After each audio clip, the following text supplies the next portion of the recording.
What's up, guys? So before we start the video, I just want to make sure everybody's in the right place. So if you're having the Land Rover Discovery 2 issue with your M and S gear lights blinking on the dash along with the D indicator on the shifter, if that's blinking too, your truck's going into limp mode, you can't really figure it out, RPMs are jumping all over the place, it might be your XYZ switch. So this is not the end-all say-all.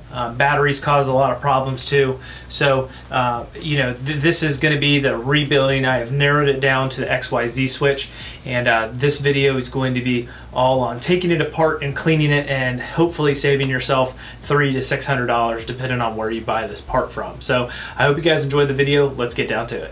What's up, everyone? Welcome back to the Durbin compound. So today on Troubleshooting Tuesday, we are working on the Land Rover.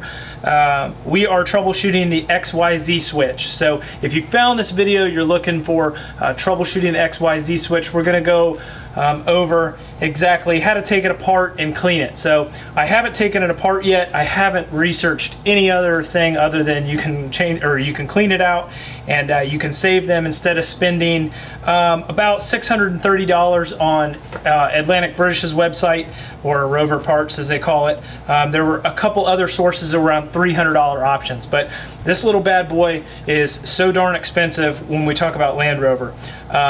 It was fairly easy to remove this. There's two 10mm bolts on it. The shaft has a 13mm, and where it connects to the shifting lever linkage is another 13mm, and a simple connector.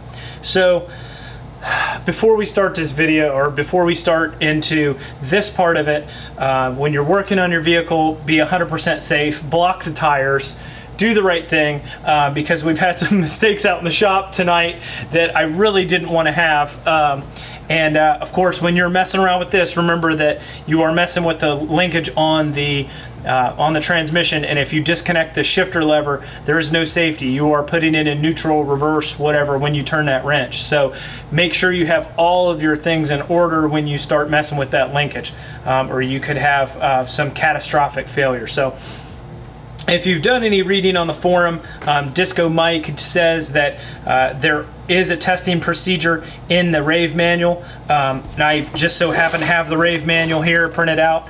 And on page 44-12, under the automatic gearbox, description and operation, they do have a gear position switch section where it shows you the output on the separate pins. You can usually, when you look down in a connector, you're supposed to be able to see the number one connector, or A. I don't see it in this one, so you have to decipher which wire is which when it comes down to it. The table is set up kind of weird. You'll have to shoot in between the wires on each one.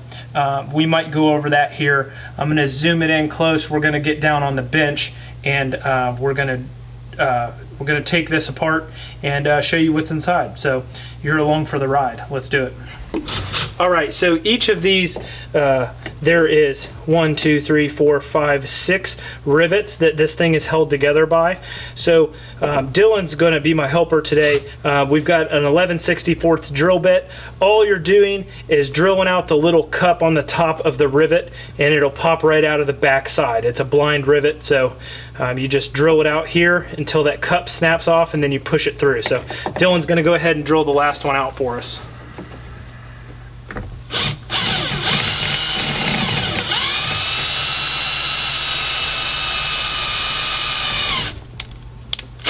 What is that, Dylan? All right, so that was a scary point in the shop tonight. We're not going to mention that. About died once. About died twice, right? Okay, so he's drilled the last rivet out. Basically, just pried it out with some pliers. Now we're about to pop this thing apart. So let me make sure I'm in frame here. Okay, should be good. I'm gonna zoom in on this thing here.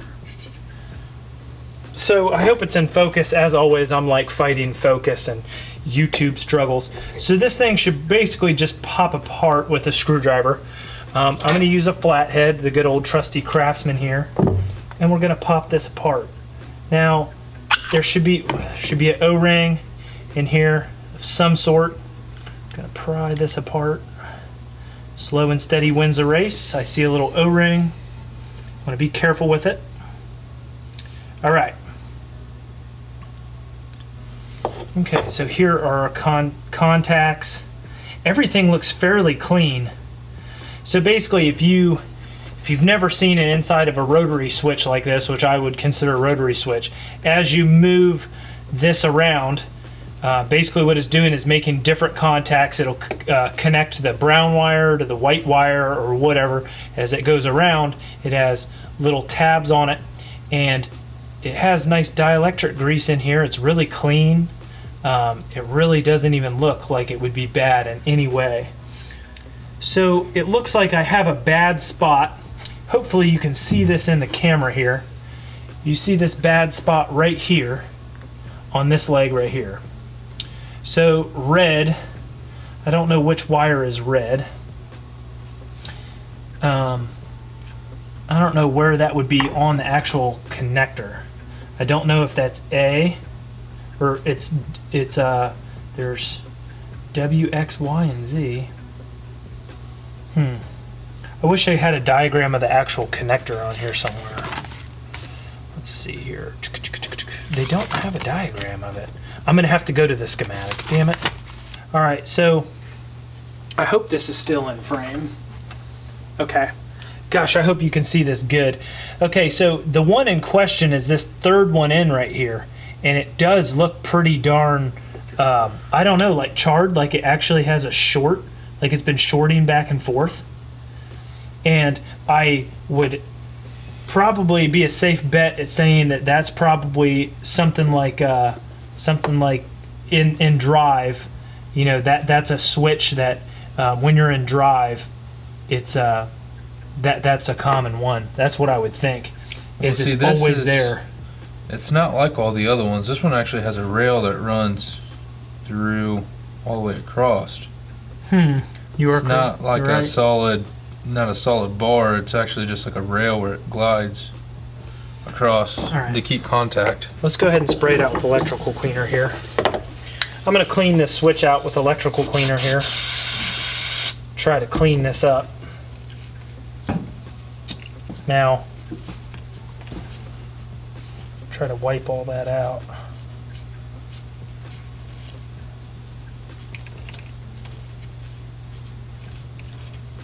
Okay. And we'll replace this all with dielectric grease as we put it back together. Just want to get this cleaned up to the best we can so we can see in here.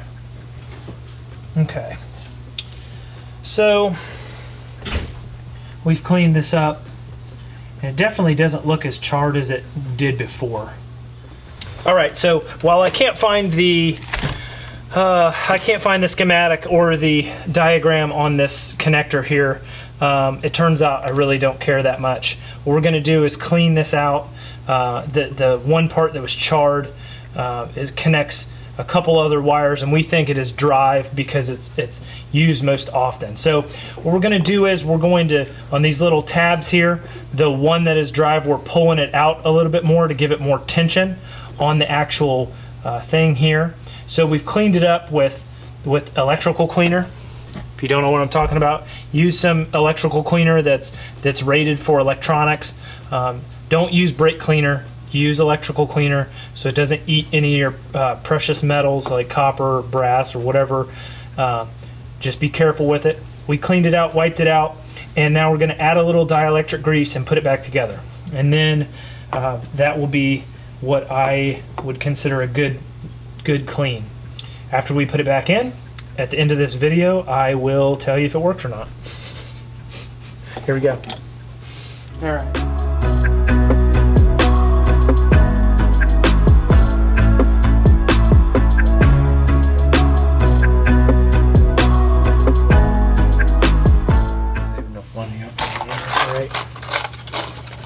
All right, the rivets we're going to put back in it are 1/2 inch long rivets, diameter 5/32. So hopefully they fit just fine and they get us clamped down well here. All right. Got to get the plastic lined up. Switch Sweet, they should work out just fine. Alright, we're gonna rivet from the back side, like that, I think. As long as I can get my rivet gun in there. We are gonna smash these down. That's the other way, isn't it? You wanna do it this way? Well, that's the way I drilled out, right? Yeah, That'd let's be get the her. cup. Yeah, let's get our rivet gun going.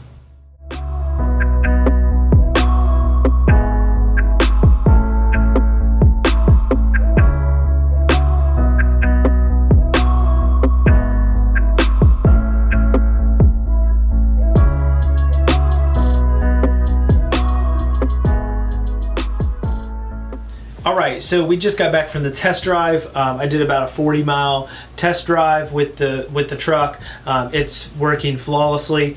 Before, I couldn't do 5 miles without it jumping around and throwing it into the limp mode and basically being undrivable. You'd have to shut the truck off, start it back up, and basically reset the ECU.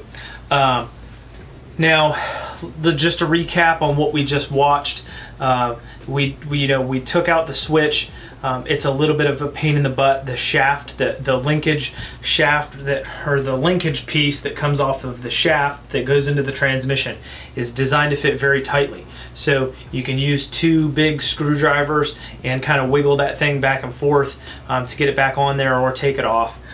You're going to fight with it a little bit. It's designed to be extremely tight on the shaft so it has no play.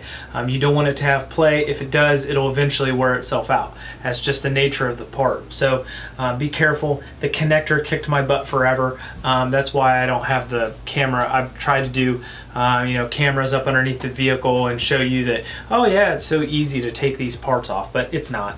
It's a pain in the butt. So I hope you guys enjoyed that. Basically, all we did was clean those contacts free of carbon. I used that CRC electrical cleaner. I also used the CRC dielectric grease in a little can. All I did was make sure all of the contacts had dielectric grease on them, and then I wiped off the excess. So I hope this helps somebody out there. If it helps one person, I did my job. So I hope you guys enjoyed the video. Please subscribe if you find my content useful. And as always, we'll see you guys next video.